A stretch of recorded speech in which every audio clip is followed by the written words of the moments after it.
Good evening बच्चों, good evening, good evening बच्चों। आज के इस लेक्चर में मैं आप लोगों के साथ मोनोपोली इन डिटेल डिस्कस करने जा रहा हूं। एंड लास्ट में आपके exam UGC net JRF economics में इस टॉपिक यानी मोनोपोली से किस किस तरह के क्वेश्चंस आते हैं हम वो भी डिस्कस करेंगे। तो बच्चों बिना देर के हुए चलते हैं स्क्रीन पे, लेकिन उसके पहले आपसे एक रिक्वेस्ट है कि यदि आप इस चैनल पे नए हैं तो चैनल को सब्सक्राइब करके बेल आइकन दबाना ना भूलें बच्चों। वीडियो को लाइक एंड शेयर भी जरूर करें। एक और इंफॉर्मेशन मुझे आपको देनी है बच्चों कि यदि आप यूजीसी नेट जेआरएफ इकोनॉमिक्स जून 2026 या फिर दिसंबर 2026 की तैयारी कर रहे हैं तो फिर आज ही आप ज्वाइन करिए मेरा उत्कर्ष बैच।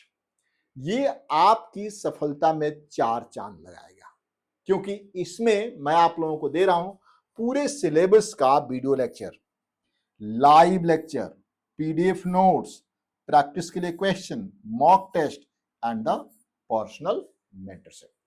तो फिर देर मत करिए, आज ही आप इको पाठशाला का ऐप डाउनलोड करिए, कोर्सेज में जाइए और वहीं से आप डायरेक्टली ज्वाइन हो सकते हैं।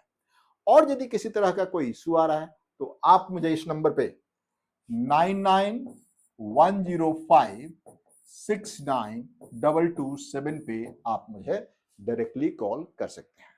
और किसी तरह का कोई गाइडेंस की जरूरत हो तब भी आप मुझे इसी नंबर पे कॉल कर सकते हैं। चलो बच्चों, अब सबसे पहले देखते हैं कि मोनोपोली क्या है। आपको तो पता ही है बच्चों, यदि आप इकोनॉमिक्स बैकग्राउंड से हैं तो ये चीजें आप 12th से पढ़ते आ रहे हैं। यहां पे थोड़ा डिटेल में है, थोड़ा मैथमेटिकल है और थोड़ा ग्राफिकल भी है ना। मोनोपोली एक ऐसा मार्केट स्ट्रक्चर है जिसमें एक सिंगल सेलर होता है और उसका जो प्रोडक्ट होता है वो यूनिक होता है एंड वो मार्केट में सेम प्रोडक्ट को अलग अलग प्राइसेस पे बेचता है और बेच सकता भी है। यानी monopoly is a market structure where single seller sells its product to the large number of buyers at differentiated prices. The product produced by monopolist is unique in its nature. यानी इसका कोई क्लोज सब्स्टिट्यूट नहीं होता है। Clear है बच्चों? Simple. Monopoly market structure में single seller होता है, उसका यूनिक प्रोडक्ट होता है, मार्केट में सेम प्रोडक्ट को अलग अलग प्राइसेस पे बेचता है। यही तो मोनोपोली है ना। अब देखिए मोनोपोली क्यों एग्जिस्ट करता है मार्केट में। बड़ी सिंपल सा केस है, कई बार गवर्नमेंट ही इसको प्रमोट करती है। गवर्नमेंट एक ही आदमी को लाइसेंस देती है कि आप ही इस मार्केट में ऑपरेट करिए और कोई ऑपरेट नहीं करेगा।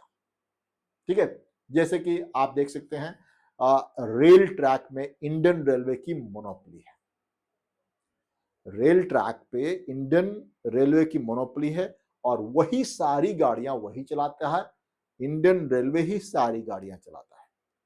आपके लोकल एरियाज में एक बिजली की कंपनी होगी, जैसे कि हमारे बिहार में नॉर्थ बिहार में एक ही है, north Bihar power supply limited, इस तरह का उसका कुछ नाम है।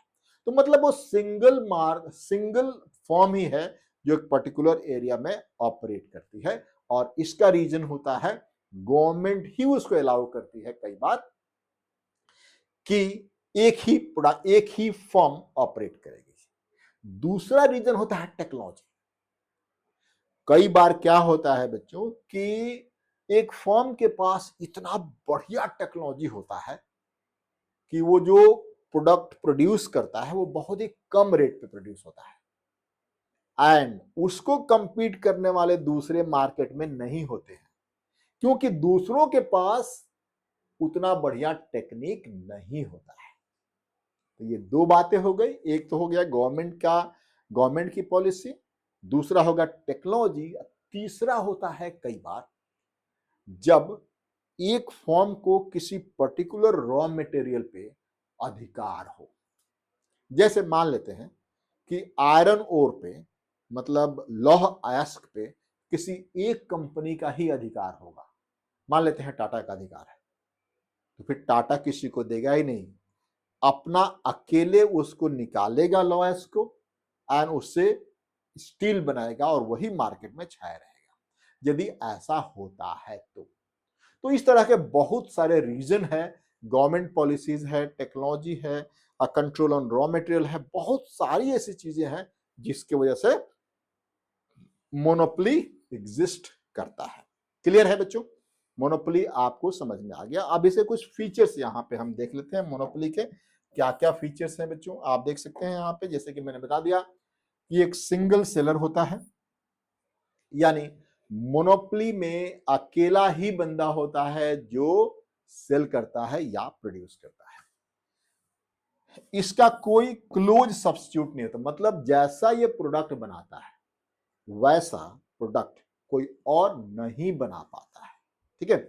तीसरा, ये प्राइस मेकर होता है। जैसे हमने परफेक्ट कंपटीशन में क्या बताया था बच्चों कि वो प्राइस टेकर होता है। बहुत सारे फॉर्म्स होते हैं परफेक्ट कंपटीशन में एंड वहां पे प्राइसेस फॉर्म डिसाइड नहीं करती, बल्कि वहां पे प्राइसेस मार्केट डिसाइड करता है और उसी प्राइस पे फॉर्म को अपनी प्रोडक्ट सेल करनी होती है।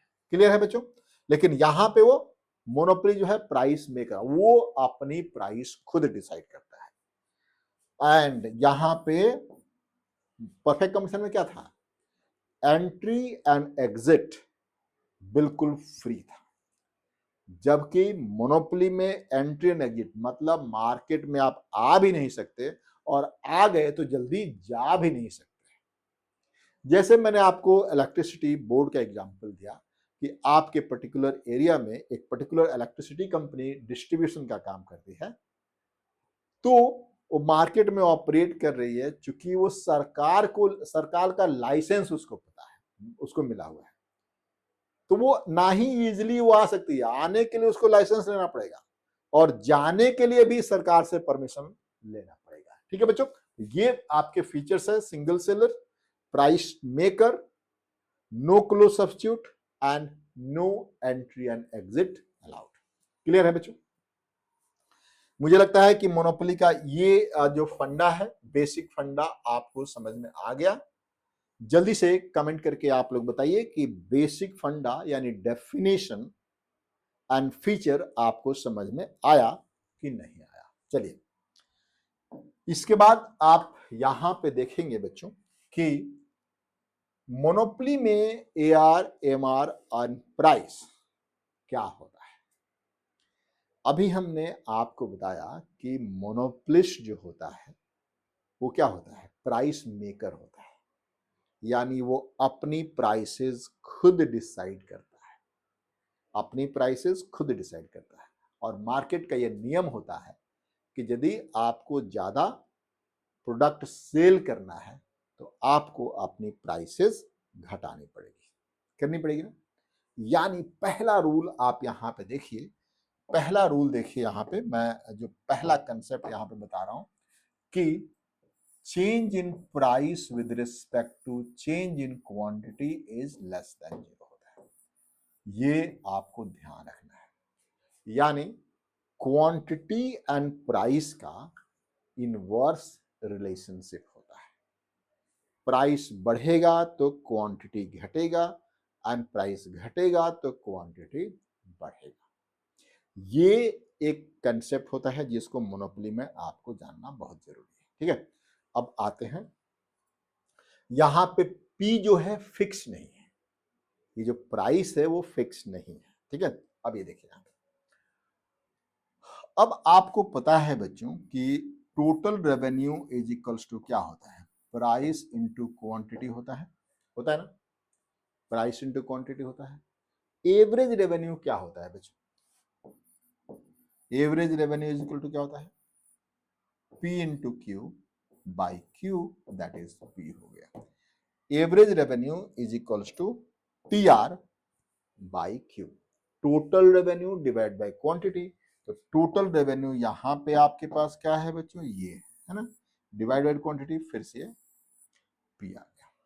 यानी यहां पे A R equals to price होता है, अब थोड़ा हम एमआर को भी देख लेते हैं। यहाँ पे एमआर कैसा होता है, यहाँ तो हमने देख लिया कि एआर, यहाँ तो हमने देख लिया बच्चों कि एआर इक्वल्स टू प्राइस होता है ना, एआर इक्वल्स टू प्राइस होता है, पहला हमने देख लिया। हमने परफेक्ट कंपटीशन में देखा था कि वहां पे AR equals to MR equals to price होता था। यहां पे सिर्फ दो ही चीजें इक्वल है, एआर एंड प्राइस। ठीक है, अब आगे देखिए। इसके बाद आप यदि देखें तो हमें एमआर निकालना है ना बच्चों, मार्जिनल रेवेन्यू क्या होता है बच्चों, differentiation of the total revenue होता है ना, differentiation of the total revenue, यानी आप इसको डिफरेंशिएट करेंगे P into Q over D Q. एक चीज आप यहां पे ध्यान रखिएगा, मैं जो बता रहा हूं, यहां पे हमने परफेक्ट कंपटीशन में देखा था कि प्राइस हमारा वहां कांस्टेंट था, है ना, यहां पे कुछ भी कांस्टेंट नहीं है, प्राइस एंड क्वांटिटी दोनों वेरिएबल है। तब यहां डिफरेंशिएशन का कौन सा रूल लगेगा, यहां पे लगेगा प्रोडक्ट रूल। कौन सा लगेगा, प्रोडक्ट रूल। देखिए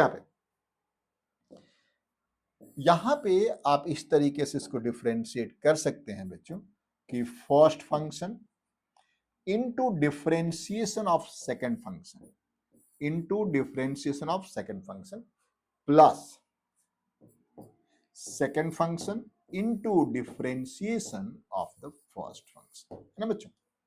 देखा आपने, है कि नहीं, ये क्या है, ये देखिए प्लीज, ये कैंसिल आउट हो जाएगा, हो गया, तो आपके पास क्या बचा, M R equals to P plus DP with respect to D Q.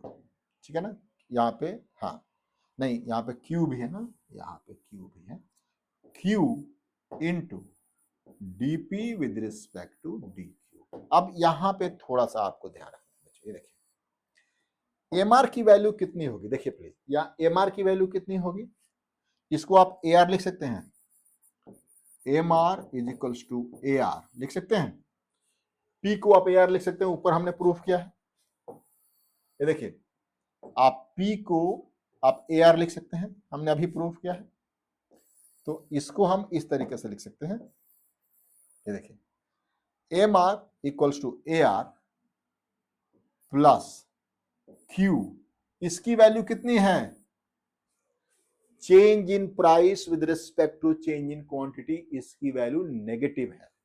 Negative है कि नहीं है, जल्दी से बोलिए, नेगेटिव है कि नहीं है, हमने आपको शुरुआत में ही बताया था जब हमने ये शुरू किया था, ये देखिए ये नेगेटिव है कि नहीं है, बिल्कुल नेगेटिव है ये। तो इसकी जो वैल्यू आ रही है आपके पास, ये देखिए प्लीज, इसकी जो वैल्यू आपके पास आ रही है वो कितना है बच्चों, ये देखिए, ये dp with respect to dq, चूंकि ये निगेटिव है इसलिए mr equals to ar minus q into dp by dq, यानी mr की वैल्यू ar से इतना कम है, mr की वैल्यू ar से q into dp by dq amount कम है, मतलब सिंपल सी बात देखें तो एम आर जो है ए आर से कम होता है, एम आर जो है ए आर से कम होता है। जल्दी से कमेंट करके बताइए कि ये मैथमेटिक्स आपको समझ में आया कि नहीं आया, ठीक है। सो इसको आप इस तरीके से कर सकते हैं बच्चों, देखिए प्लीज, यदि इसको हम डायग्राम पे दिखाएं तो आप अच्छी तरीके से जानते हैं कि ये देखिए ये आपका A R is equals to price है, तो इससे जो है एम आर कम होगा, एम आर जो है ए आर से कम होगा, क्योंकि अभी हमने आपको प्रूफ करके ही बताया कि एम आर, ये देखिए M R is less than A R, M R is less than A R, clear. कहीं कोई दिक्कत हो तो जल्दी से कमेंट करके बताइए, फिर से मैं आपको इसको बताऊंगा। ठीक है, आगे देखिए। अब आपको ये बात समझ में आ गई कि AR एंड MR दोनों ही डाउनवर्ड स्लोपिंग होते हैं, लेकिन MR AR से कम होता है। अब कई बार यहां पे क्वेश्चन होता है कि एक आपके पास डिमांड फंक्शन दे देगा और वहां से आपको MR निकालना है, कई बार MR दे देगा फिर आपको डिमांड फंक्शन निकालना है। जब रेवेन्यू फंक्शन है, डिमांड फंक्शन तो रेवेन्यू निकालेंगे, रेवेन्यू से आप MR निकालेंगे, मार्जिनल रेवेन्यू निकालेंगे, उससे निकल जाएगा। यदि MR दिया गया तो उसको इंटीग्रेट करके तब आप डिमांड फंक्शन या टोटल रेवेन्यू निकाल सकते हैं। क्लियर है? कई बार इससे इलास्टिसिटी से भी क्वेश्चन पूछा जाता है, पता है आप लोगों को, देखा होगा आप लोगों ने, और ये बहुत ही कॉमन है। मतलब मोनोपोली में इलास्टिसिटी एंड मार्जिनल रेवेन्यू का रिलेशनशिप ढूंढना। देखिए यहां पे कर देते हैं। अभी हमने MR की जो वैल्यू निकाली थी, याद होगा आपको बच्चों, ये देखिए अभी जो हमने MR की यहाँ पे जो वैल्यू निकाली थी, देखिए MR equals to AR plus Q into DP by DQ। ठीक है ना बच्चों, ये किया था हमने, आपको किया था ना। अब देखिए यहां से इसको MR फिर से पुराने उस पर ले जा रहे हैं, is equals to price plus Q into DP by DQ, है ना। अब यहां से हम चाह रहे हैं कि यहां पे कुछ इसको हम इलास्टिसिटी में चेंज करें। कर सकते हैं क्या? बिल्कुल कर सकते हैं। देखिए प्लीज यहां से आप प्राइस कॉमन ले लें। प्राइस जब कॉमन लेंगे, MR equals to P into 1 plus Q by P। ये देखिए P जब हमने बाहर निकाला तो इससे भी डिवाइड होगा P, तो ये P नीचे आ गया, इंटू DP बाई DQ। ठीक है बच्चों, देखा आपने। अब मैं यदि आपसे पूछूं, क्योंकि मैंने आप लोगों को इलास्टिसिटी पढ़ाया था, यदि मैं आपसे पूछूं तो ये क्या है, ये देखिए ये क्या है, याद होगा आपको, इलास्टिसिटी की फॉर्मूला ऐसा होता है, change in quantity with respect to change in price into price over quantity. होता है ना बच्चों? होता है कि नहीं होता है? बिल्कुल होता है ये। तो ये क्या है? ये उसका उल्टा है। तो इसको आप इस तरीके से कर सकते हैं क्या? ये देखिए MR equals to P into 1 minus 1 by ED। कर सकते हैं इसको? कर सकते हैं। अब माइनस क्यों आया? क्योंकि price elasticity of demand negative होता है, इसलिए इसको हमने माइनस लिया। ठीक है, ये जो है इसको आप कह सकते हैं 1 बाई ED। कह सकते हैं ना बच्चों? नहीं कह सकते हैं तो मुझे कमेंट करके जल्दी से बताइए कि क्या आपको ये बात समझ में आ रही है कि नहीं आ रही है। अब हम इससे ही MR एंड इलास्टिसिटी का रिलेशनशिप हम ढूंढ सकते हैं। ये देखिए MR is equals to AR into 1 minus 1 by ED। 1 by ED। अब मान लेते हैं कि इलास्टिसिटी 1 है। इलास्टिसिटी 1 है तो क्या होगा? ये देखिए प्लीज ध्यान से, बहुत ही जरूरी चीज है ये। इफ यदि elasticity of demand is equals to 1, then ये पूरा टर्म 1 हो जाएगा, 1 माइनस 1 इज 1 हो जाएगा यहां पे बच्चों। तो क्या बचेगा यहां पे? MR, ये पूरा टर्म 0 हो जाएगा। अब जब 0 होगा तो ये पूरा का पूरा, मैं आपको बता रहा हूं, ये पूरा का पूरा टर्म 0 हो जाएगा ना। That is MR equals to 0। यानी यदि इलास्टिसिटी इक्वल्स टू 1 होता है तो MR 0 होगा। यदि इलास्टिसिटी लेस देन 1 होगा, ये देखिए प्लीज, यदि elasticity ED is less than 1 तब क्या होगा, मतलब ये 0.5 होगा तो फिर एमआर नेगेटिव हो जाएगा। So ED is less than 1, MR is negative, ठीक है। And ED is greater than 1, MR is positive. इनको हम डायग्राम में दिखा रहे हैं आप लोगों के साथ, देखिए प्लीज, इनको हम डायग्राम में दिखाने की कोशिश कर रहे हैं। समझ में आ रहा है बच्चों आप लोगों को? आप लोगों का कमेंट बहुत कम आ रहा है, प्लीज कमेंट करके बताइए, आप लोग प्लीज कमेंट करके बताइए कि ये चीजें सही है, आप लोगों को समझ में आ रहा है कि नहीं आ रहा है। इसको हम डायग्राम पे यहां कर दे रहे हैं बच्चों, डायग्राम पे करेंगे यहां पे। तो जो हमारे स्टेट यूनिवर्सिटीज के बच्चे हैं उनको, वो तो कई बार हमें कमेंट करते हैं कि सर क्या ये मैथमेटिक्स है कि इकोनॉमिक्स है, आप मैथ पढ़ा रहे हैं कि इकोनॉमिक्स पढ़ा रहे हैं? तो बच्चों मैं आप लोगों को बता दूं कि स्टेट यूनिवर्सिटीज में ये चीजें नहीं पढ़ाई जाती है, लेकिन यदि आपको असिस्टेंट प्रोफेसर बनना है, यदि प्रोफेसर बनना है, रिसर्च में जाना है, तो ये सारी चीजें आपको पढ़नी पड़ेगी। और इसको सिस्टमेटिक ढंग से पढ़ने के लिए मेरा पेड कोर्स सबसे बेस्ट है। तो आज ही आप ज्वाइन कर सकते हैं यदि आपको ये सारी चीजें टफ लग रही है तो। देखिए यहां पे क्वांटिटी है बच्चों, ये क्या है आपका, this is AR and this is MR. आपको याद होगा बच्चों कि डिमांड कर्व के बिल्कुल बीचों बीच, डिमांड कर्व के बिल्कुल बीचों बीच हमारा ईडी इक्वल्स टू 1 था जब हमने आपको पॉइंट मेथड समझाया था। याद है? नहीं याद है तो फिर से जाकर देखो यार, पहला लेक्चर, बिल्कुल पहला लेक्चर जिसमें हमने elasticity, demand and elasticity of demand कराया था, जाकर के जल्दी से देखो। फिर यहां पे एमआर क्या हो गया, एमआर 0 हो गया।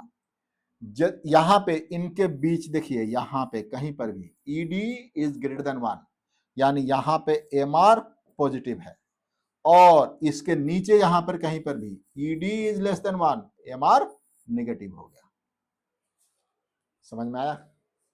तो बच्चों ये चीजें आपको बहुत अच्छी तरीके से समझनी है यदि आपको जीआरएफ क्वालिफाई करना था, क्योंकि आपके कैरियर का सबसे बड़ा पॉइंट होता है जेआरएफ को क्वालिफाई करना। देख रहे हैं आप लोग, हमने यहां से शुरू करा था, AR MR price and elasticity के बीच का रिलेशनशिप ढूंढना। अब आप, सिंपल सी बात है, आप लोग कहेंगे कि सर ये क्या है, मैथ्स है या फिर इकोनॉमिक्स? मैं आपको बता दूं बच्चों, ह्यूमैनिटीज के यदि बच्चे हैं, यानी इकोनॉमिक्स के, सोशियोलॉजी के, साइकोलॉजी के बच्चे हैं, यदि उनको मैथ आता है तो मतलब मैं बता रहा हूं वो कहां तक जाएंगे, स्काई इज द लिमिट, उनके कैरियर अनलिमिटेड है। लेकिन बच्चे, हम लोग यही गलती कर जाते हैं, अरे हमें तो आर्ट्स से ना पढ़ना है भाई, हम काहे के लिए मैथ पढ़ेंगे, काहे के लिए स्टैट्स पढ़ेंगे? नहीं, मैं बता रहा हूं, आप लोग तो अब आपका उम्र निकल चुका है, यदि आपने मैथ नहीं पढ़ा तो, लेकिन आप अपने बच्चों को, चाहे सब्जेक्ट आप कुछ भी पढ़ें, एक मैथमेटिक्स होना बहुत बहुत जरूरी है। मैं आपको बता रहा हूं, मैथमेटिक्स के बिना कुछ नहीं हो सकता। ठीक है, चलिए अब आगे बात करते हैं। इसके बाद जब आप देखें तो price and output determination under monopoly, तो यहां पर सेम कंडीशन होता है जब हम, यानी M R equals to MC और MC should cut from below. ठीक है, यहां पर चूंकि हमने इसको कल वाले लेक्चर में हमने समझा दिया था प्रॉफिट मैक्सिमाइजेशन कंडीशन, इसलिए यहां पे उसको हम नहीं समझाने जा रहे हैं। तो यहां पे आपको बताएं कि डायग्राम से हम आपको समझाएंगे। यहां पे ये देखिए प्लीज, यहां पे क्वांटिटी होता है, यहां पे क्या होता है, A R M R price A C M C, ये सब होता है यहां पे। ये क्या है बच्चों, ए आर, ये क्या है, एम आर, एंड ये आपका MC। MRMC कहां मिल रहा है बच्चों? यहां पे। ये हो गया इक्विलिब्रियम क्वांटिटी और ये हो गया आपका इक्विलिब्रियम प्राइस। यानी मोनोपोलिस्ट ये वाली प्राइस चार्ज करता है, मोनोपोलिस्ट ये वाली प्राइस चार्ज करता है एंड ये वाला क्वांटिटी वो प्रोड्यूस करता है।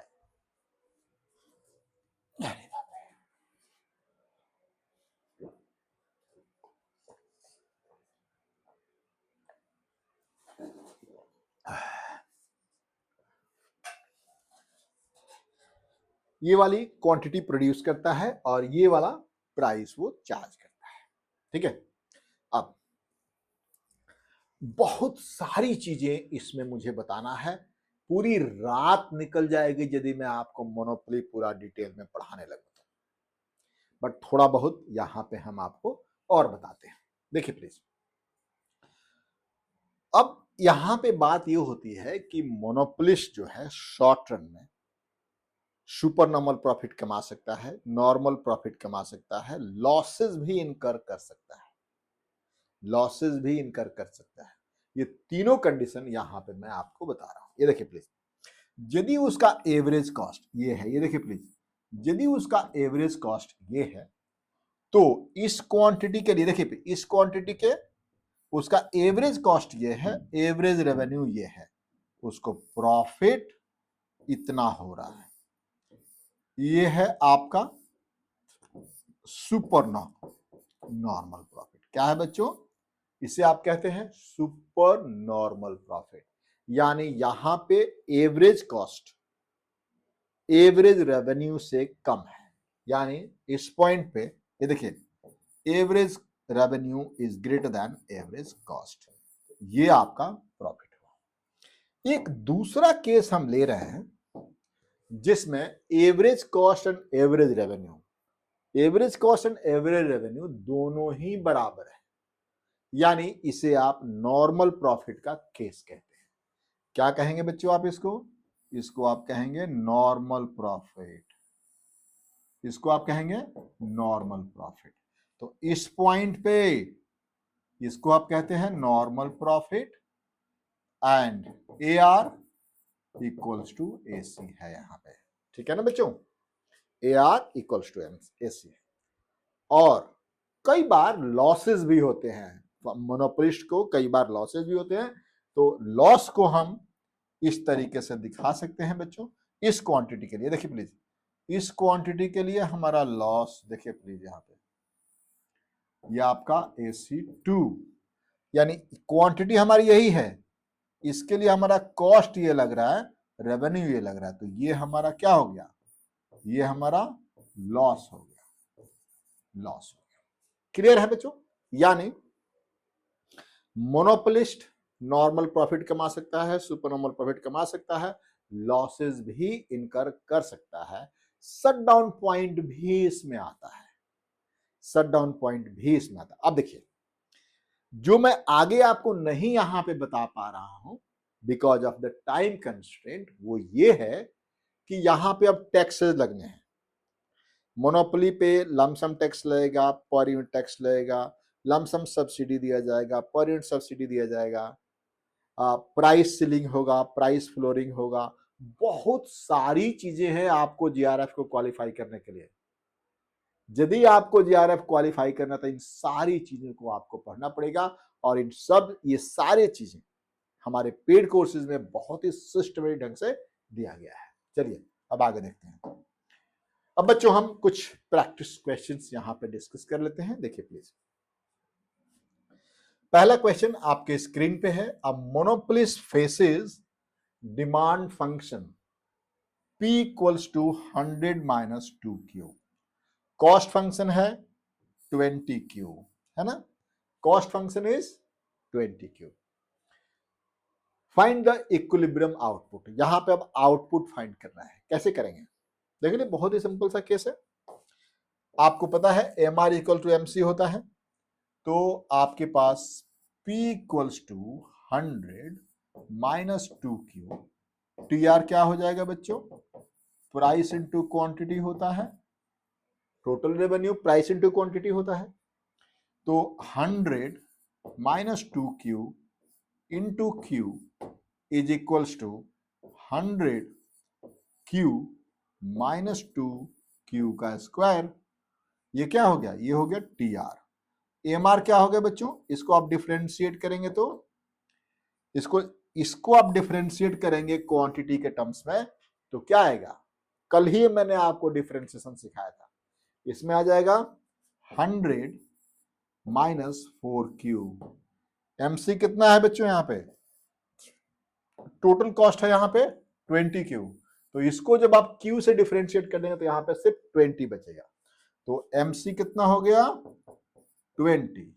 सो that is 100 minus 4Q equals to 20।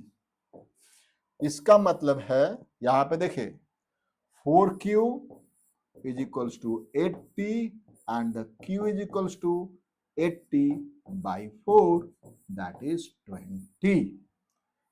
20 is equilibrium output.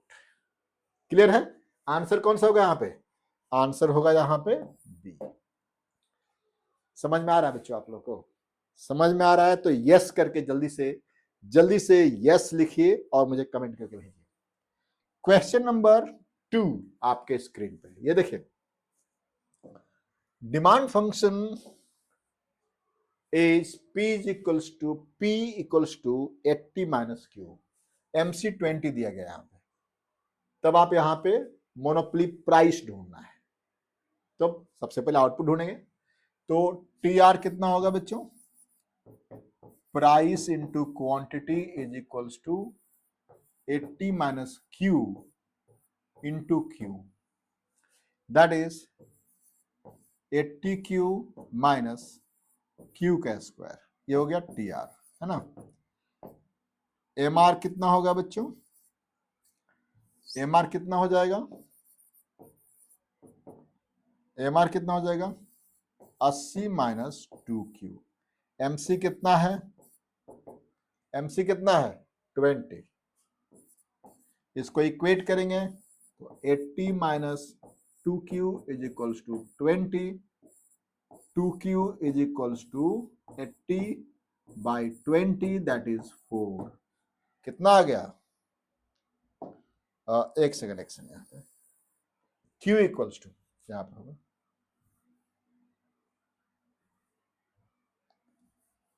ये Q इक्वल्स टू हो गया, है ना? यानी क्वांटिटी यहां पे कितना आ गया? 4।